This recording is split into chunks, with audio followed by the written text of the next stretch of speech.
Hello future company secretaries, welcome back to my channel. I am Kajal Tiwari and I hope आप सब लोग एकदम अच्छे से अपनी पढ़ाई कर रहे होंगे। एंड नेक्स्ट वीक से हमारी एग्जाम्स है, तो आई नो बहुत सारे बच्चों के मन में ये डाउट, सेल्फ डाउट और कंफ्यूजन चल रहा होगा कि पढ़ तो लिया है सब, प्रिपरेशन भी हो गई, रिविजन भी हो गया, लेकिन अब एग्जाम वाले दिन क्या होगा, क्या नहीं होगा, कैसा आएगा पेपर, हम कैसे अटेम्प्ट करेंगे, उस 3 घंटे में क्या होगा, एंड मोस्ट इम्पॉर्टेंटली कि सब पढ़ तो लिया है, रिकलेक्ट होगा क्या, याद आएगा एग्जाम में जाके। तो ये सब का आंसर मैं इस वीडियो में देने वाली हूँ। तो ये वीडियो December 24 एग्जाम्स वालों के लिए रेलिवेंट है, तो please do watch this video till the end. And अच्छी लगेगी तो वीडियो तो पता ही है क्या करना है, लाइक कर देना है और सब्सक्राइब भी कर देना है। तो yes, without wasting any further time, let's start with the video. तो अब हम उस स्टेज पे जहाँ पे हमारी प्रिपरेशन तो कंप्लीट हो गई है, रिवीजन भी ऑलमोस्ट होने आया है, एंड अब एग्जाम्स में सिर्फ 7 डेज बाकी हैं। तो एक थॉट तो ऐसा है जो सबकॉन्शियस माइंड में कंटिन्यूसली चलने ही वाला है जब तक एग्जाम्स नहीं हो जाते, वो ये है कि पेपर कैसा जाएगा, क्लियर होगा कि नहीं, एंड वो 3 घंटे में क्या होगा, एग्जाम वाले दिन क्या होगा, क्या नहीं। तो कुछ चीज़ें हैं जो मैं आपसे शेयर करने जा रही हूँ, उसका ध्यान रखना, उसे फॉलो भी करना, क्योंकि अपार्ट फ्रॉम योर प्रिपरेशन ये एक मेंटल प्रिपरेशन आपको करनी पड़ती है, आपको अपने आप को मेंटली प्रिपेयर करना पड़ेगा एग्जाम्स के लिए।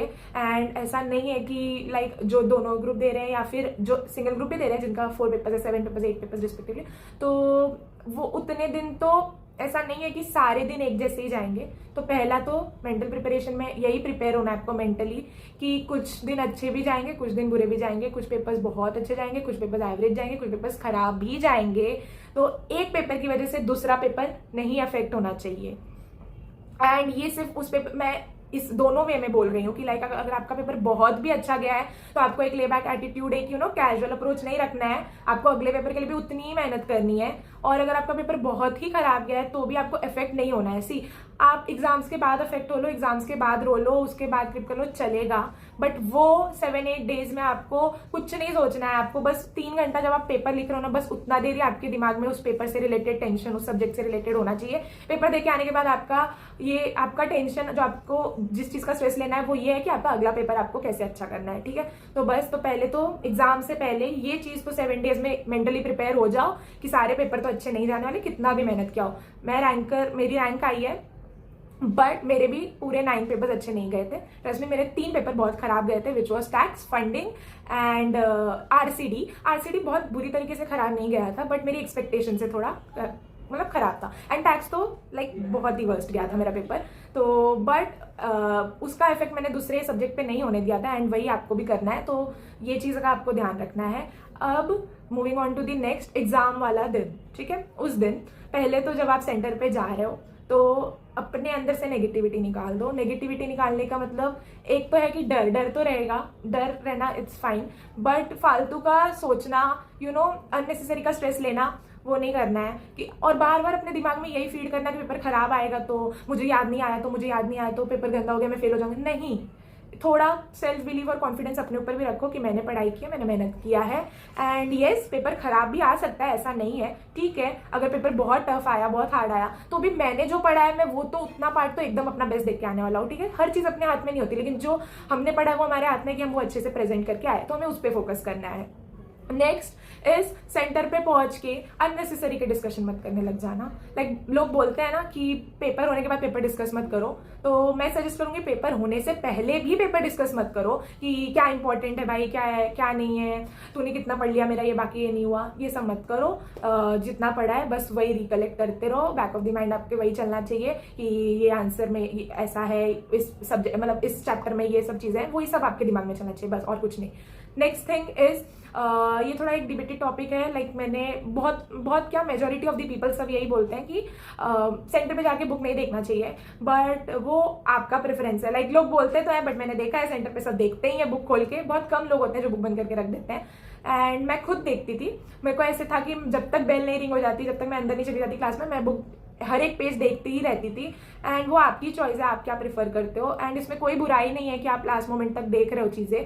मैं इसलिए देखती थी क्योंकि मुझे अभी भी याद है एग्जीक्यूटिव में फॉर आई गेस FMSM का paper and for CMA also, जो फॉर्मूलाज की मैंने अलग से शीट बनाई थी एंड वो मैं लास्ट मोमेंट पे देख रही थी, वो मुझे एग्जाम के टाइम ज़्यादा हेल्प हुई थी कि मैंने अभी थोड़े देर पहले 10-15 मिनट पहले देखा था, तो मुझे हेल्पफुल हुआ था। तो फिर वो चीज़ें मैंने मतलब फॉर्मूलाज एकदम अच्छे से रिकलेक्ट हो गए थे। तो इसकी वजह से मैं नहीं करती, मतलब ऐसे मेरे को ऐसे होता है कि मैं बुक बंद करके रख ही नहीं पाऊंगी जब तक बेल नहीं बज जाता एग्जाम के लिए। तो मैं देखती रहती थी लास्ट मोमेंट तक। लाइक टैक्स के लिए भी मैं सब सम्स वगैरह जो इंपॉर्टेंट मैंने मार्क किया वही एक दो बार देखते रहती थी। एंड ऐसे अगेन CRPI के भी पेपर में हुआ था कि मैंने case law, important case law की शीट अलग से बनाई थी, जिसमें कुछ मैंने अराउंड 20-30 इंपॉर्टेंट केस लॉज पूरे इंसॉल्वेंसी सब्जेक्ट के लिखे हुए थे।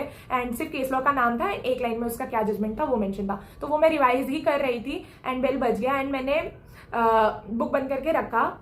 जैसे ही पेपर हाथ में आया, इंसॉल्वेंसी वाले पार्ट में 3 क्वेश्चंस केस लॉ बेस्ड थे एंड तीनों केस लॉज मैंने जस्ट 10 मिनट पहले ही देखा हुआ था। तो मुझे ऐसे था कि वो हिट द जैकपॉट वाली फीलिंग हो गई थी। तो इसीलिए मैं तो देखती हूँ, तो वो आपकी चॉइस है, आप क्या प्रेफर करते हो, ठीक है। नेक्स्ट थिंग इज, अभी पेपर आ गया है हाथ में, तो अब क्या करना है, 15 मिनट्स आपको मिलते हैं रीडिंग के लिए। इसका आपको बहुत अच्छे से यूटिलाइजेशन करना है। ये 15 मिनट्स बहुत एक अच्छी अपॉर्चुनिटी है आपके लिए, एक पॉजिटिव पॉइंट है, तो इसको वेस्ट मत होने देना। कभी भी आप जब भी क्वेश्चन पेपर लेते हो तो मेरा सजेशन यही रहेगा कि question number 2 and question number 6 पहले रीड करो, क्योंकि ये ऑप्शन वाले क्वेश्चंस होते हैं मोस्टली। तो इसमें ऑप्शंस होता है like you have to choose between 2 and 2A and 6 और 6A। तो ये क्वेश्चंस रीड करो, क्योंकि जो कंपलसरी वाले क्वेश्चन है वो तो आपको एनी हाउ अटेम्प्ट करना ही है। तो उसके अलावा जो ऑप्शन वाले क्वेश्चन है वो आप रीड करो, वो हेल्पफुल होगा। उसमें आप चूज कर सकते हो कि कौन सा बेटर चॉइस, कौन सा बेटर ऑप्शन है आपके लिए।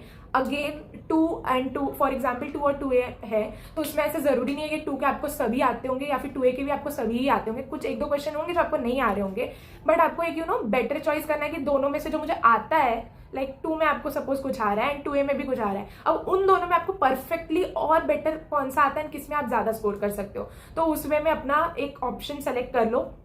Again next thing same for 6 और 6 है, तो जो ऑप्शंस में होते हैं क्वेश्चन वो पहले आप सेलेक्ट करो, वो रीड करो, उसे समझो, अपना ऑप्शंस पहले ही मार्क कर लो कि मुझे ये वाला अटेम्प्ट करना है।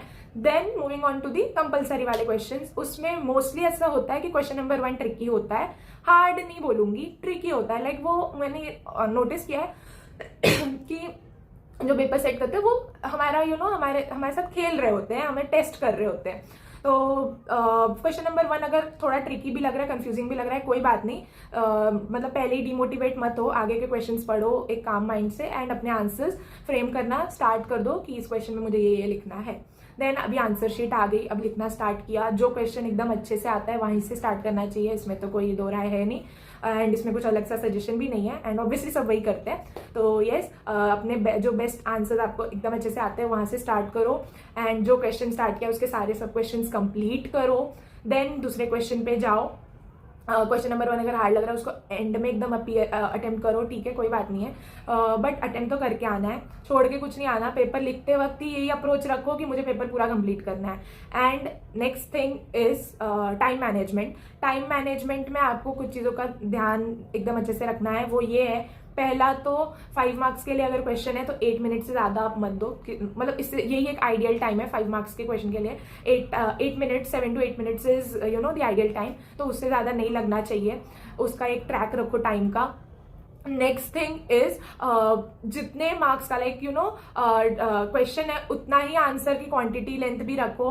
अब ठीक है, ऐसे क्वेश्चंस आते हैं कि जिसमें ऐसे होता है कि आपको बहुत कुछ आ रहा है, आपको ये भी प्रोविजन आ रहा है, ये भी सेक्शन आ रहा है, सब आ रहा है उसमें का, लेकिन नहीं, जो पूछा है, जितना पूछा है, स्टिक टू दैट ओनली, उतना ही लिखो, क्योंकि एक आंसर को परफेक्ट बनाने के चक्कर में अगर 2-3 आंसर छूट रहे हैं तो वो कोई अच्छी बात नहीं है, ठीक है। तो यस, इसका एक आपको ये रखना, एग्जाम में जाके हमको ना ओवर एक्साइटमेंट, मतलब ओवर एक्साइट भी नहीं होना है पेपर देख के और एकदम से भी डिमोरलाइज भी नहीं होना है, तो कुछ भी एक्सट्रीम मत रखो। पेपर के टाइम पे ना 3 घंटे में ये चीज तो मैंने मतलब ऑब्जर्व किया और प्रैक्टिस और फॉलो भी किया है कि हमें ना एक constant state of mind maintain करना चाहिए। एक कुछ क्वेश्चन देख के ज्यादा भी खुश नहीं होना चाहिए और कुछ क्वेश्चन देख के ज्यादा भी डिमोरलाइज नहीं, एक नॉर्मल बेसिक सा ही स्टेट ऑफ माइंड आपका सब क्वेश्चन को लेके होना चाहिए। इससे क्या होता है ना, आपके पेपर में यूनिफॉर्मिटी भी दिखती है। फॉर एग्जाम्पल, आपको ऐसा नहीं है कि अभी ठीक है आपको जो क्वेश्चन अच्छे से आते हैं वो आप ऑब्वियसली अच्छे से ही प्रेजेंट करोगे, वो दिखेगा आपके आंसर में कि आपको अच्छे से आता है, बट उसको अच्छा बनाने के चक्कर में इतना मत उसमें लिखने बैठो कि बाकी छूट जाए, ये मेरा कहने का मतलब है। Next thing is best question से स्टार्ट करना है, पेपर को अच्छे से लिखना है, सारे क्वेश्चंस कंप्लीट करके नेक्स्ट क्वेश्चन पे जाना है। टाइम मैनेजमेंट कैसे करना है ये मैंने बता दिया।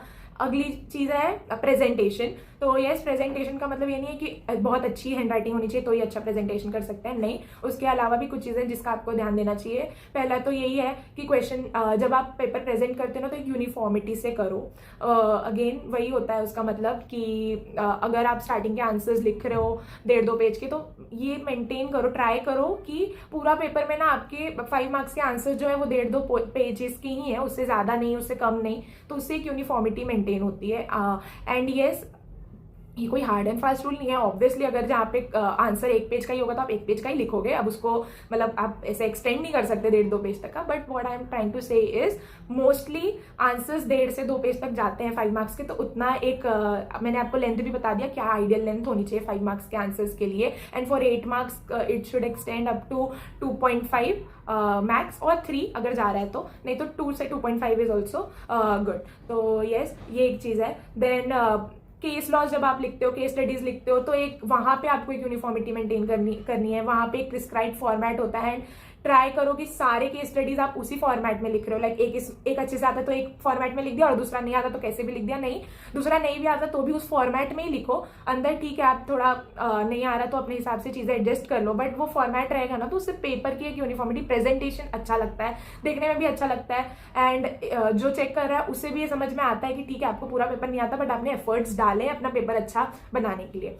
तो ये कुछ चीजें हैं जिसका आपको ध्यान रखना है। छोटी छोटी चीजें होती हैं, कोई ऐसी बड़ी चीजें नहीं होती ये 3 घंटे में। एंड जो मैंने बोला ये तो बहुत इंपॉर्टेंट है, आप खुद नोटिस करोगे कि पेपर में जाके कुछ भी एक्सट्रीम इमोशंस हमें नहीं दिखाने। पेपर हमारा एकदम बैलेंस्ड होना चाहिए, जो आंसर्स आते हैं जो आंसर्स नहीं आते वो भी एकदम अच्छे से ही सब एक ही फ्लो, एक ही इसमें होना चाहिए, ठीक है। जो चेक कर रहा है उसे ये मत लगने दो कि अरे ये तो इसको बहुत अच्छे से आता है और कुछ टॉपिक इसको आते ही नहीं है, उसको ये लगने दो कि इसको ओवरऑल पूरे सब्जेक्ट का एक अच्छा नॉलेज है। तो ये आप जिस तरह लिखते हो उससे ही समझ में आता है, तो ये एक इम्पॉर्टेंट चीज़ है।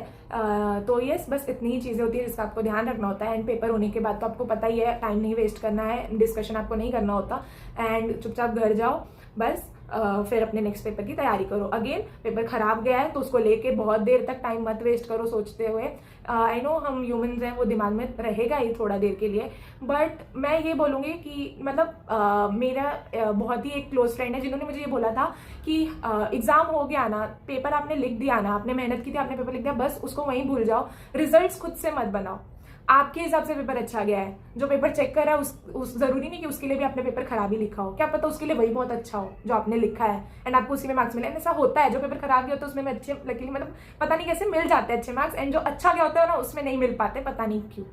तो यस, एग्जाम होने के बाद वो सब्जेक्ट को वहीं भूल जाओ, वहीं छोड़ दो, एंड रिजल्ट की मत सोचो। रिजल्ट की आपको चाहिए तो आप पूरा पेपर होने के बाद बनाओ अपना रिजल्ट जनवरी में बैठ के, कोई बात नहीं, बट अभी उस टाइम के लिए आके आंसर्स मत चेक करने बैठ जाओ या किसी से डिस्कस मत करो, हो गया छोड़ दो, बस इतना ही।